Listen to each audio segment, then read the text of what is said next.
Hello everyone, আসসালামু আলাইকুম ওয়া রাহমাতুল্লাহি ওয়া বারাকাতুহু। সবাই কেমন আছেন? আশা করি সবাই ভালো আছেন। আমিও ভালো আছি আলহামদুলিল্লাহ। আপনারা দেখতেছেন বি কেয়ারফুল ইউটিউব চ্যানেল এবং বি কেয়ারফুল ফেসবুক পেজ। আপনাদের সাথে আছি আমি কামরুল হাসান চৌধুরী। তো বন্ধুরা, আমরা ভালো থাকলে কি হবে? আমাদের সমাজটা ভালো নেই, এটা আমি বারবার বলি, প্রতিটা ভিডিওতেই বলি যে আমাদের সমাজটা ভালো নেই, সমাজটা সুস্থ নেই। কেন বলতেছি ভাই? প্রতিবারই এমন এমন কিছু জিনিস সামনে আসে যেটা দেখার পর মনে হয় যে আসলে আমাদের সমাজটা সুস্থ নেই। আমরা এই যে আমি বিদেশে আছি, এখানে মানে পরিস্থিতিটা, এরা কত সুন্দর চলাফেরা করতেছে, কিন্তু আমাদের দেশে যান, দেখেন কি পরিস্থিতি আমাদের দেশে। একটা বুদ্ধি প্রতিবন্ধী মানুষ কিছুদিন আগে ফেসবুকে, মানে সপ্তাহখানিক হবে, আমি ফেসবুকে দেখতেছিলাম, বারবার লাইভ হইতেছে আমাদের সিলেট থেকে, বারবার লাইভ আসতেছে, বারবার ভিডিও আসতেছে।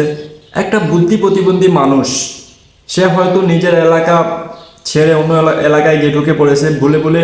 বুদ্ধি প্রতিবন্ধী, সে তো বুঝতেই পারতেছেন, তার মাথার সেন্স ঠিক নাই, সে কোথা থেকে কোথায় যাচ্ছে সে নিজেও জানে না। অন্য এলাকায় ঢুকে পড়েছে, সেই মানুষটাকে তারা ছেলেধরা বানিয়ে দিয়েছে। কারা বানিয়ে দিয়েছে? এই আমাদের সমাজ। আমাদের সমাজে কিছু মানে হুজুকে সাংবাদিক আছে, যারা মানে সাংবাদিক সেজেছে, হুজুকে সাংবাদিক। এদেরকে সাংবাদিক বলে কে? মানে হাতে একটা অ্যান্ড্রয়েড ফোন আছে, বাস শুরু হয়ে গেছে। ভাই, আমি নিজে ইউটিউবে টিউটোরিয়াল বানাই, মানুষকে ইউটিউবে ফেসবুকে কাজ করার জন্য, আগ্রহী করার জন্য আমি নিজে বানাই। কিন্তু আমি তো এটা বলতেছি না, আমি নিজেও ভিডিও বানাই, তো আমি এটা বলতেছি না যে আপনি যেটা জানেন না সেটা করেন। আমি নিজেও ইউটিউবে ভিডিও বানাই এবং অন্যদের আগ্রহ জাগানোর জন্য আমি কিভাবে ইউটিউবে কাজ করতে হয়, কীভাবে ফেসবুকে কাজ করতে হয়, সেই বিষয় নিয়ে আমার একটা আলাদা চ্যানেল আছে, সেখানে আমি ভিডিও বানাই, টিপস দেই। তো আমি সব সময় ওইখানেও আমি লোকেদের বলি, ভাই আপনি যেটা পারেন, যেটা বুঝেন, আপনি যে বিষয়ে পারেন সেই বিষয়ে কাজ করেন। যেটা পারেন না, যেটা বুঝেন না, সেটা নিয়ে কাজ করার কি দরকার? এই যে লোকগুলো আছে, সাংবাদিকতার কোনো ধারণাই নেই, লেখাপড়া করেছে কিনা সেটা তো জানি না, বাদ বাকি বাস হাতে একটা ফোন আছে, কিছু কথা বলা শিখে নিয়েছে একটু, বাস হয়ে গেছে, সেই সাংবাদিক হয়ে গেছে।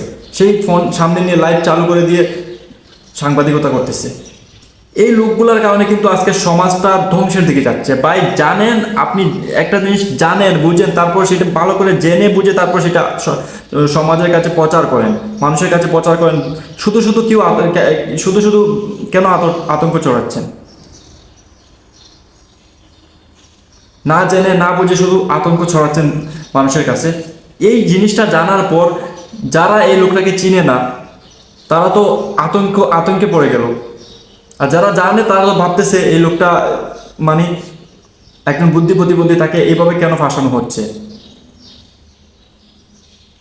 এখন দেখেন, এইখানে যদি এই আপনার মিস্টেকের কারণে, আপনার এই ভুল ধারণার কারণে, আপনি ভুলভাবে যে প্রচারটা করেছেন, সেই ভুল প্রচারের কারণে অনেক সময় কি হয়, মানুষকে গণধুলাই দিয়ে মেরে ফেলা হয়। এরকম লোককে পাওয়া গেলে গণধুলাই দিয়ে মেরে ফেলা হয়।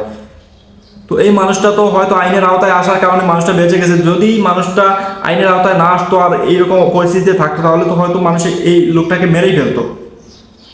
তখন মানে দুনিয়ায় তো আপনি বেঁচে যেতেন, কারণ ঘনদুলায় লোকটা মারা যেত, কিন্তু আল্লাহর কাছে আপনি কি জবাব দিতেন? আপনার কারণে একটা লোক মারা যেত। জেনে না জেনে কোনো জিনিস না বুঝে না জেনে সেটা প্রচার করার দরকার আছে। ভাই, সাংবাদিকতা করবেন তাহলে ভালো করে সাংবাদিকতা করেন। একজন সাংবাদিক কতটা রিস্ক নিয়ে একটা নিউজ প্রচার করে, একটা নিউজ কালেক্ট করে, তারপর সেটাকে প্রচার করে।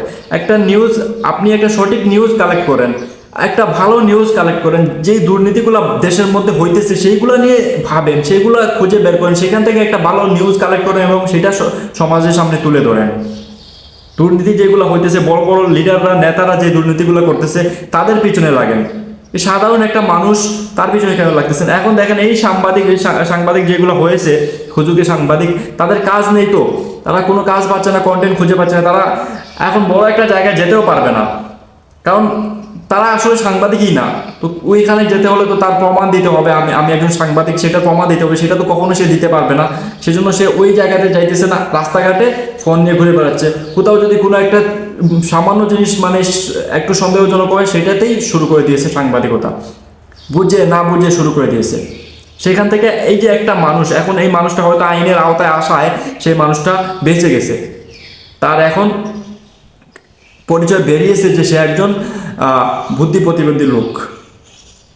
কিন্তু যদি ওই মানুষটার পরিচয় পাওয়ার আগে এই ভুল প্রচারণার কারণে আইনের আওতায় আসার আগে যদি মানুষটাকে ঘন ধুলাই দিয়ে লোক মেরে ফেলতো, তাহলে সেই জিনিসটার দায়ভার কে নিত?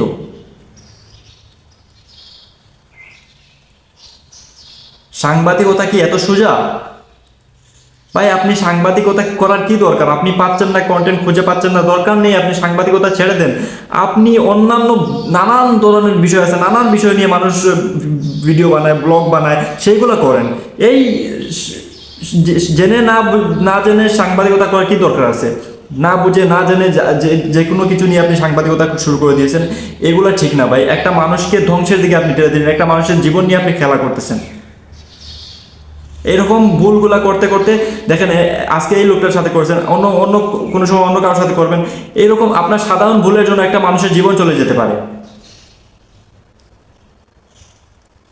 মানে এই বিষয়টা দেখার পর আমার খারাপ লাগছে। ফার্স্টে যখন সব ভিডিওগুলো আসতেছিল তখন আমি নিজেও ভাবছিলাম যে হয়তো আসলেই সে একজন ছেলেধরা, কিন্তু পরে যখন আস্তে আস্তে বিষয়টা মানে পরিষ্কার হতে থাকলো, তখন আমার মানে আরও খারাপ লাগলো যে একটা সাধারণ মানুষ, বুদ্ধি প্রতিবন্ধী, সেই মানুষটাকে আগে ধরে এক জায়গায় বসিয়ে প্রশ্ন করেন, জিজ্ঞাসাবাদ করেন, জানার চেষ্টা করেন, তারপর সেটা ছেলেধরা কিনা সেটা বুঝে তারপর সেটা নিয়ে মানে প্রচার করেন।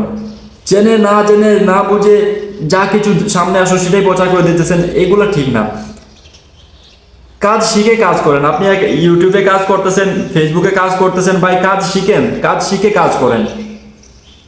না হয় আপনি যেই কাজটা পারেন না, যেটা আপনাকে দিয়ে হবে না, সেটা আপনি না করেন, সেটা আপনি ছেড়ে দিয়ে আপনাকে দিয়ে যেটা হবে আপনি সেটা করেন।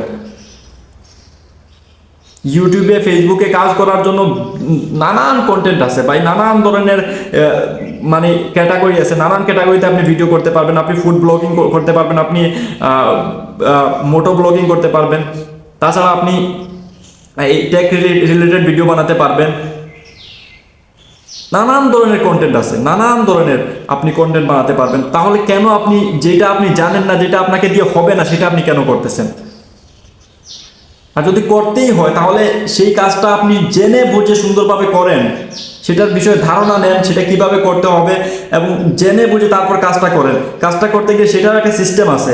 সাংবাদিক আগে কি সাংবাদিক ছিল না? এই সোশ্যাল মিডিয়া আবার আসার পরও মানে সব কিছু একটু মানে সব জিনিসের ডিমান্ডটা কমে গেছে। সোশ্যাল মিডিয়া যখন আসেনি তখন কিন্তু সাংবাদিকেরও ডিমান্ড ছিল, সাংবাদিকও এমন সাংবাদিক ছিল। এখন সাংবাদিক তো রাস্তাঘাটে পাওয়া যায়, সাংবাদিকের ডিমান্ডও নেই। আর এখন রাস্তাঘাটে সাংবাদিকতা করতেছে যে কেউ, সাংবাদিকতা করতেছে। হাতে একটা অ্যান্ড্রয়েড ফোন আছে, বাস সেই সাংবাদিক। একটা অ্যান্ড্রয়েড ফোন আছে, ফেসবুকে একটা পেজ খুলে নিয়েছে, সেই সাংবাদিক। এগুলো ঠিক না ভাই। মানে আপনার এই সাধারণ ভুলের কারণে একটা মানুষের জীবন চলে যেতে পারে। আপনি জানেন এই সাধারণ ভুলের কারণে একটা সংসার ভেঙে যেতে পারে, একটা মানুষের জীবন নষ্ট হয়ে যেতে পারে, কত কিছু হয়ে যেতে পারে এই সাধারণ ভুলটার কারণে। এই যে আপনি তাকে একটা মানে সমাজের মাঝে তাকে ছেলেধরা অপমান করে দিলেন, এখন এই বিষয়টা আবার সমাজের কাছে কে তুলে ধরবে যে সে একজন বুদ্ধি প্রতিবন্ধী?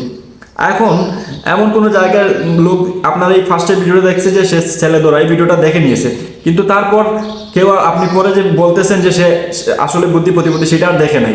তো ওই লোকটা যখন যদি কোনোদিন ওই এলাকায় চলে যায় ভুলে, তো ওইখানের লোকেরা তো ভাববে সে আসলেই ছেলেধরা, তার সাথে খারাপ কিছু হতে পারে।